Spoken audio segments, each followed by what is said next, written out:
Nous allons commencer avec Jean-Yves Abécassis, à ma gauche, qui est depuis la création de l'association SOS Méditerranée France, qui a été créée en 2015, qui est donc bénévole dans cette association, qui va nous parler. Et puis, ensuite, nous aurons l'intervention, j'y reviendrai, de Grégory Abazzoglou, et puis en deuxième partie de Daniel Brieux. Voilà, je passe tout de suite la parole à Jean-Yves Abécassis.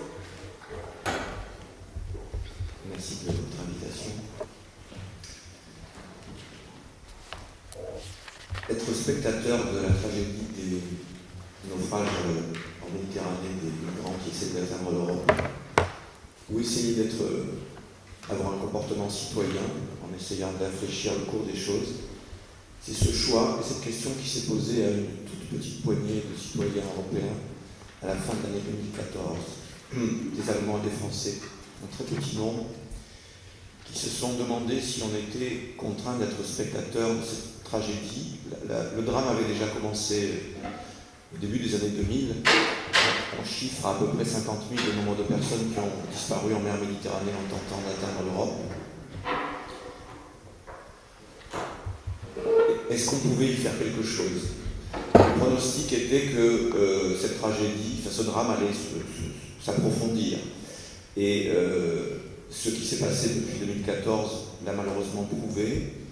15 300 personnes englouties dans les eaux de la Méditerranée depuis l'année 2014 jusqu'à la fin de l'année 2017. Et déjà cette année, 619 personnes ont disparu dans les eaux de la Méditerranée. On pouvait aussi se dire à la fin de l'année 2014 que le flux migratoire n'allait pas se tarir. Et les années qui ont suivi ont montré aussi que ce pronostic se réalisait. Et à l'esprit de ces citoyens, il y avait la portée et les limites des principes du droit maritime international. La portée, c'est l'obligation d'assistance à personne en danger. Tout capitaine de bateau, s'il a connaissance qu'une embarcation est en détresse, doit lui porter secours, sauf si cela doit mettre en péril sa propre vie, celle de son équipage, celle de ses occupants. Ce principe de droit maritime est vieux depuis plus d'un siècle.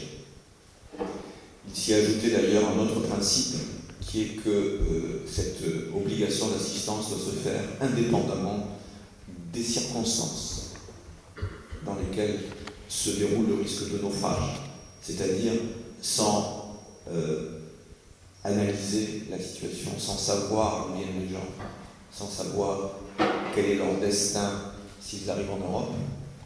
Et ce principe de droit maritime, pourtant, ne suffit pas à préserver la vie des gens qui traversent la Méditerranée, car il faut aller les chercher. C'est pour ça qu'on parle à SOS Méditerranée de recherche et sauvetage, et pas simplement de sauvetage.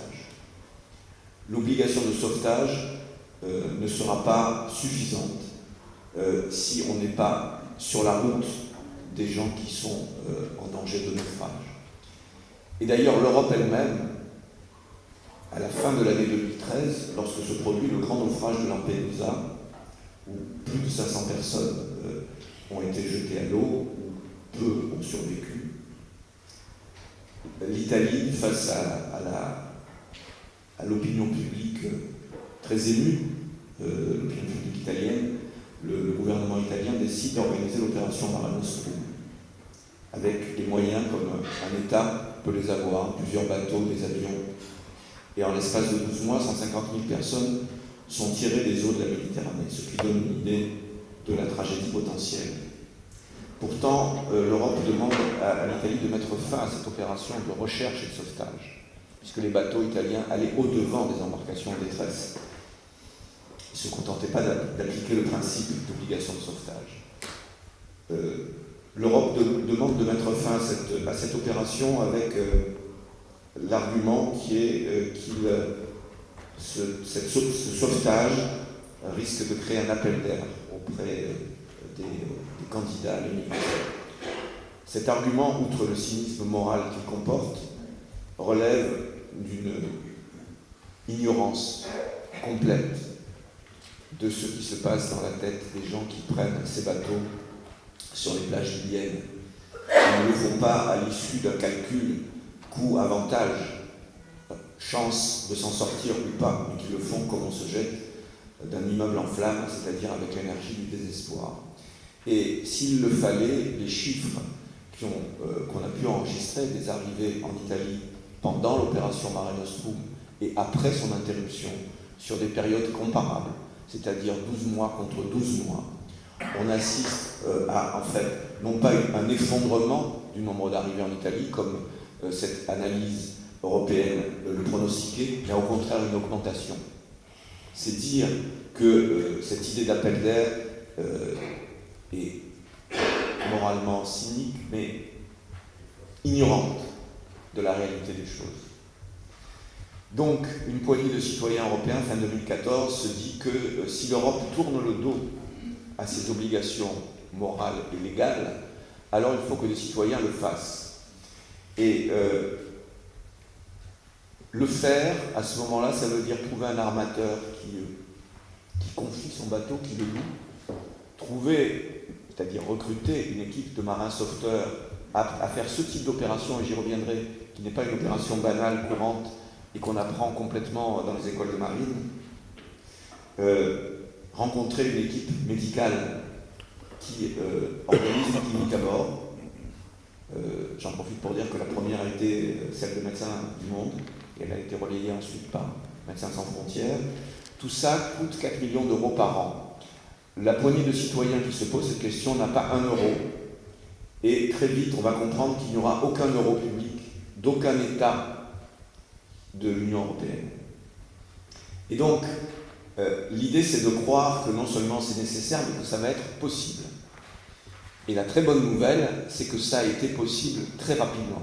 C'est-à-dire qu'une fois lancé l'appel à dons par Internet, très rapidement, une somme suffisante a été récoltée pour convaincre un armateur allemand, en l'occurrence, de louer son bateau.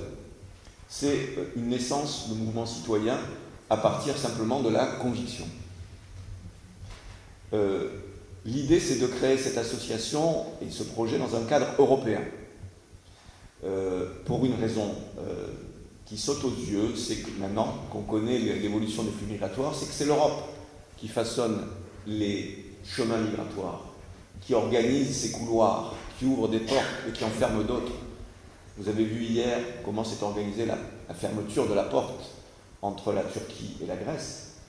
Mais les décisions du Conseil européen, le Parlement en est rarement saisi, du Conseil européen, c'est à l'échelle d'États européens, façonnent les flux migratoires, et donc c'est à l'échelle européenne qu'il nous a semblé utile d'avoir une réponse citoyenne.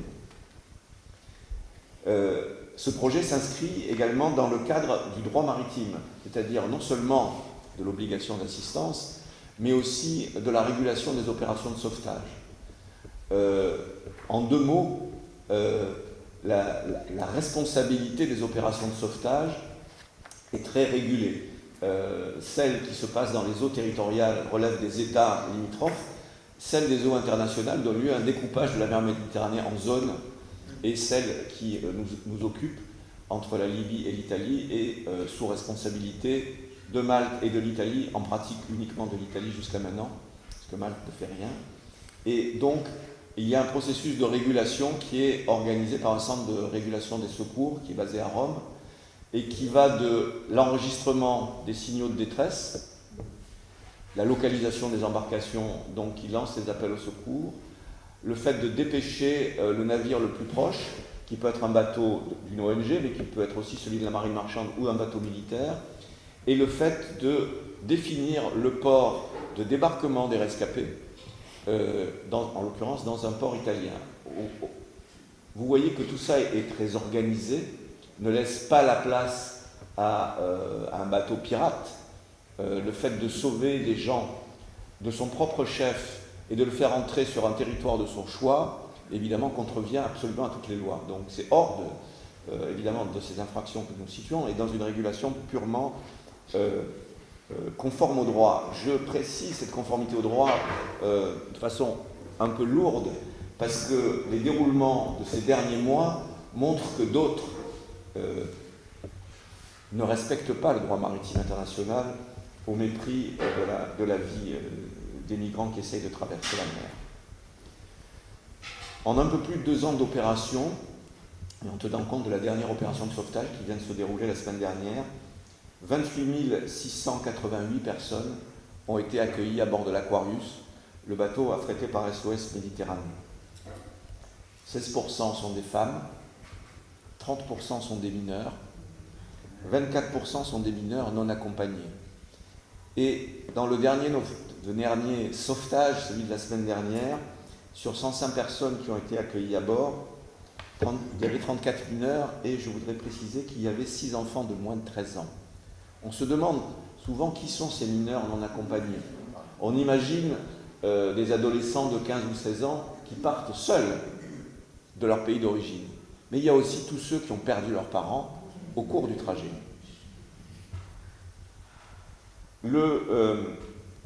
Ce qu'on découvre lors des sauvetages, c'est des pneumatiques dont l'épaisseur dépasse rarement 1 mm et qui sont donc condamnés, puisqu'on y entasse à l'intérieur, pour des embarcations faites pour 30 personnes et pour une navigation très courte, on y entasse 130 personnes en général, pour une navigation de longue durée qui fait qu'aucune embarcation de ce genre ne peut arriver en Europe par ses propres moyens s'il n'y a pas une opération de sauvetage. Le temps de survie à l'eau, lorsque ces embarcations se renversent ou font glisser à l'extérieur ces occupants, le temps de survie de ces occupants en mer est de quelques secondes. Il serait pour nous de quelques heures dans une eau à température normale avec des gilets de sauvetage pour des personnes qui savent nager, qui ne paniquent pas, qui ne viennent pas de subir des expériences traumatiques. Pour les occupants de ces embarcations, le temps est de quelques secondes. Ces quelques secondes sont souvent insuffisantes pour que les sauveteurs, qui sont témoins du fait que des naufragés glissent dans l'eau, puissent les sortir de l'eau à temps.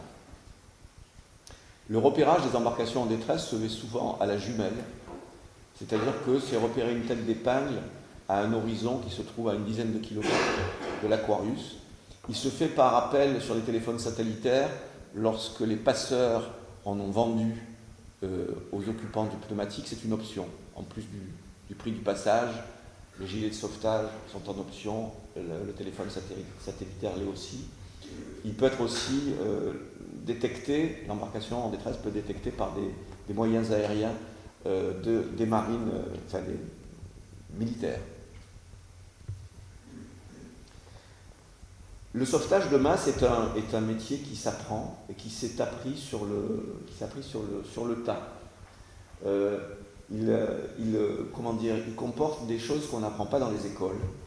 Et les marins sauveteurs nous ont raconté ce qu'ils ont construit comme savoir-faire pour faire face à ces opérations de sauvetage très particulières.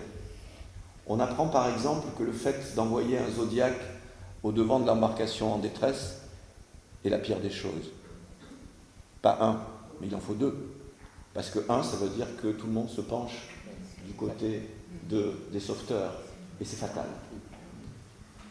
On apprend qu'il faut parler 3 langues pour couvrir à peu près le spectre linguistique des gens qui sont à bord. L'arabe, le français, l'anglais. Et passer très vite d'une langue à l'autre.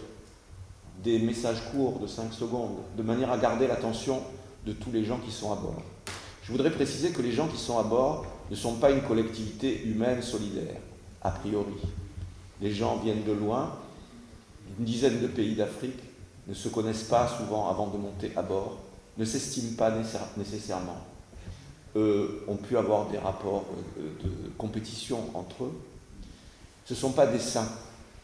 Et maintenir cette collectivité humaine en situation où une solidarité minimum technique, pour pouvoir organiser le sauvetage est nécessaire, et le travail que les sauveteurs ont inventé. Donner un gilet de sauvetage à la première personne de l'embarcation en détresse n'est pas forcément la meilleure idée si on n'a pas dit que ce gilet devait arriver au bout de l'embarcation en détresse, c'est-à-dire pas celui à qui on le donne, mais tout à fait au bout, aux autres personnes. Recréer cette collectivité humaine, c'est aussi un travail de sauveteur qui s'apprend. Refaire confiance à quelqu'un lorsqu'on est passé par la Libye et les maltraitances dont on va dire quelques mots, c'est aussi quelque chose qui nécessite des savoir-faire comportementaux de ces marins sauveteurs qu'ils ont appris à bord de l'Aquarius. Les témoignages des rescapés, recueillir ces témoignages était la troisième de nos missions. Sauver des vies, c'était la première, prendre soin des rescapés, c'était la deuxième, et récolter leurs témoignages. À bord de l'Aquarius, un certain nombre de rescapés sont prostrés et n'ont pas envie de parler. Et évidemment, nous respectons cet enfermement. D'autres veulent parler et les marins sauveteurs et puis aussi une psy qui est montée à bord les a écoutés. Leurs témoignages, ceux qui ont été récoltés, sont dans ce livre, Les naufragés de l'enfer. Tous ces témoignages disent la même chose.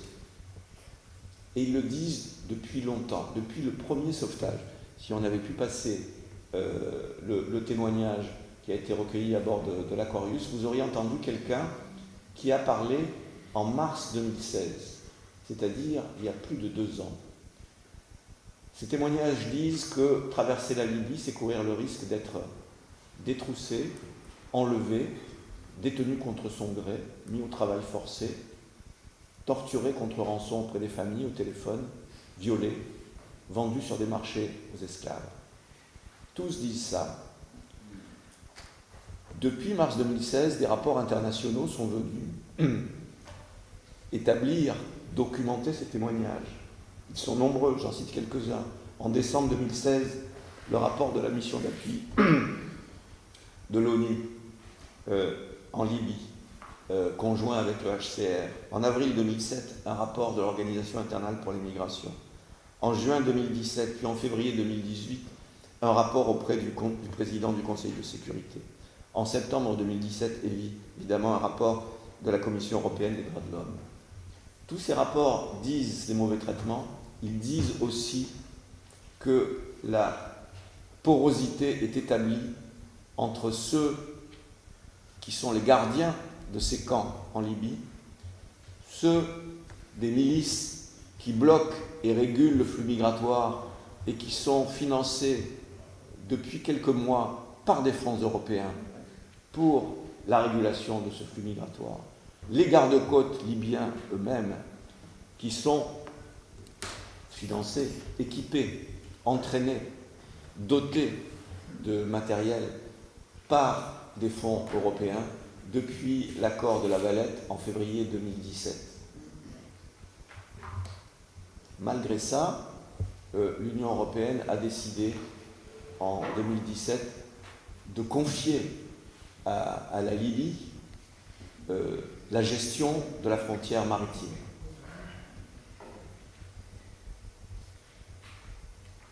Tout en criminalisant dans le même mouvement l'action des ONG qui portent secours en mer Méditerranée. Le bilan de cette opération est l'accroissement considérable des interceptions de bateaux de migrants. En 2017, plus de 15 000 personnes ont été interceptées par les gardes-côtes libyens et ramenées vers l'enfer qu'elles croyaient avoir fui. D'autres se sont noyés à l'occasion de ces interceptions pour fuir cette perspective du retour dans l'enfer libyen. D'autres ont fait plusieurs tentatives de traverser. Et à bord de l'Aquarius, nous avons entendu des personnes dire qu'elles avaient, plusieurs mois auparavant, déjà essayé de traverser la Méditerranée, avaient été interceptées, avaient été à nouveau détenues dans des camps libyens, puis avaient retenté à nouveau la traversée.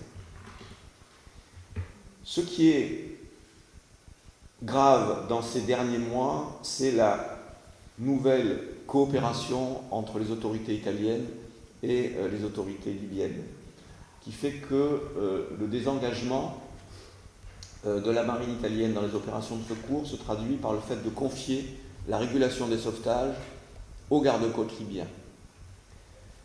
Le temps qui se passe entre le moment où les autorités italiennes font ça et le moment où les gardes-côtes libyens arrivent est un temps criminel. Il y a de longues heures d'attente de nos marins sauveteurs à bord de l'Aquarius qui sont sommés de ne pas intervenir face à une embarcation en détresse, en attente de garde-côtes libyens.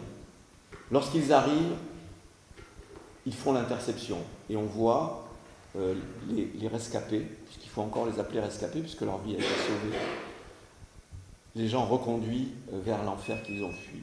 Ou bien ils n'arrivent pas. Ils annoncent leur arrivée mais n'arrivent pas.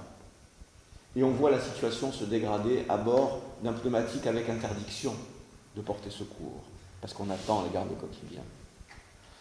Et, ou bien, ils arrivent, c'est le dernier cas qui s'est passé fin mars, ils arrivent avec déjà un ordre qui nous est donné que nous ne pourrons pas nous-mêmes sauver tout le monde, mais qu'il était toléré que nous sauvions les plus vulnérables.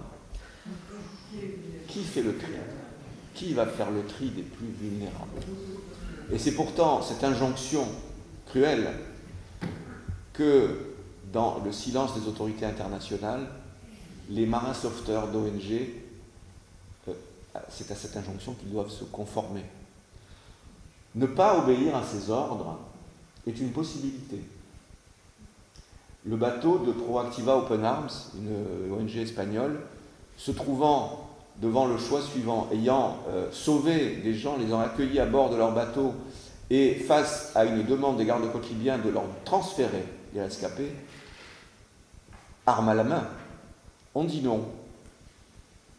Ils ont pu les ramener dans un port sûr. Mais c'était la dernière fois. Les autorités italiennes ont considéré, et la justice italienne a considéré, que ne pas avoir voulu collaborer correctement avec ce partenaire de l'Europe était une infraction. Le bateau de Proactiva Open Arms est sous séquestre. Il n'est plus en mer. Nous avons décidé de continuer nos opérations et de, le plus longtemps possible, sauver des vies, arracher une vie après l'autre à ce piège qui est entre les eaux de la Méditerranée et la politique européenne. Pour l'instant, nous parvenons à continuer ces opérations pour combien de temps ?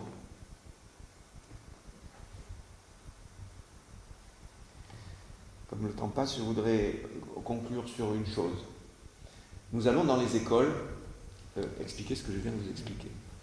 Nous avons rencontré un peu plus de 15 000 collégiens depuis le début de ces interventions dans les écoles. Une fois, un collégien nous a posé la question: quelle est la profondeur de la mer à l'endroit des naufrages ? On a souri, on s'est dit, mais quelle est... Et puis on a demandé, mais pourquoi vous posez cette question ?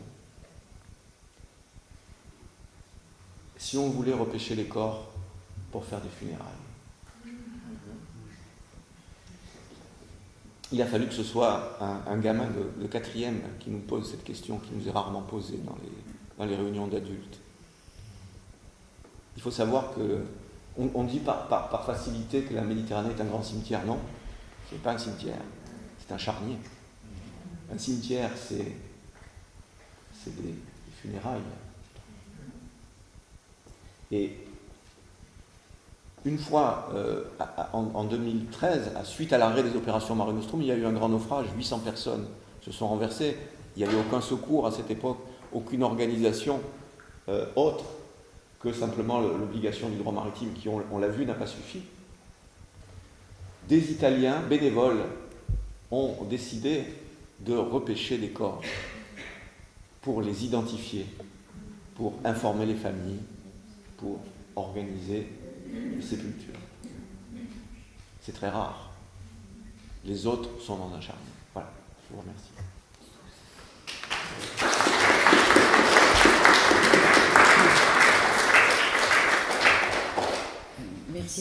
cette intervention saisissante et qui, enfin, c'est très impressionnant.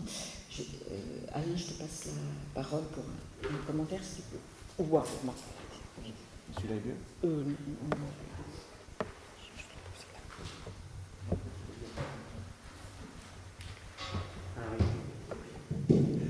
C'est plusieurs. Oui, c'est difficile d'enchaîner après un tel exposé. Et dans tous les cas, cette détresse qui est évoquée sur le poids des mots, et effectivement le féminisme qui est prévalent actuellement dans le radissement des signifiants. Et on parle effectivement du cimetière et non, c'est important de rappeler effectivement le poids des mots, c'est le charme. Et du coup, en tout cas, je voudrais remercier Karine Legacy d'avoir commencé son témoignage, son exposé sur une tentative de réponse à une question. Parce qu'effectivement, je veux dire, il n'y a pas la solution. Et dans ces questions, on a bien vu la complexité, la difficulté, je ne vais pas reprendre la communication brillante. Et c'est effectivement à un moment donné comment arriver à bien réfléchir à des situations, mais pas que réfléchir à mettre des actions en même temps, mais après, quand on fait des actions, commencer à arriver à articuler si l'intention, pour faire la distinction entre l'éthique des intentions et l'éthique des conséquences, est-ce qu'effectivement c'est l'objectif est atteint, c'est hyper complexe. Et donc je pense qu'introduire quand même cette question cette introduction, ce témoignage sur le fond de questions, en mettant une action et en réfléchissant là-dessus, je pense que c'est important. Et je pense que le lieu là est parfaitement adéquat, au sens où c'est l'Europe qui est concernée, il y a des questions de droit qui sont évoquées, des questions d'éthique. C'est bien ce qui me semble être le CEDEF, le Comité européen de droit et d'éthique, mais je pense que c'est vraiment des questions de fond, parce que c'est toujours pareil, il faut agir, oui, mais agir, qu'est-ce qu'on va faire? Ne être que spectateur, c'est autre chose. Pouvoir en témoigner devant d'autres, pour le mettre à la réflexion et essayer effectivement de construire quelque chose ensemble. Pour cette solidarité minimale dont tu parlais dans une situation de détresse, retrouver aussi cette réflexion collective pour pouvoir faire face à tous les cynismes qu'on entend, d'État, etc. C'est une situation d'une complexité énorme. Et je pense que c'est important de pouvoir avoir des lieux justement pour travailler cette complexité. Et je ne vais pas refaire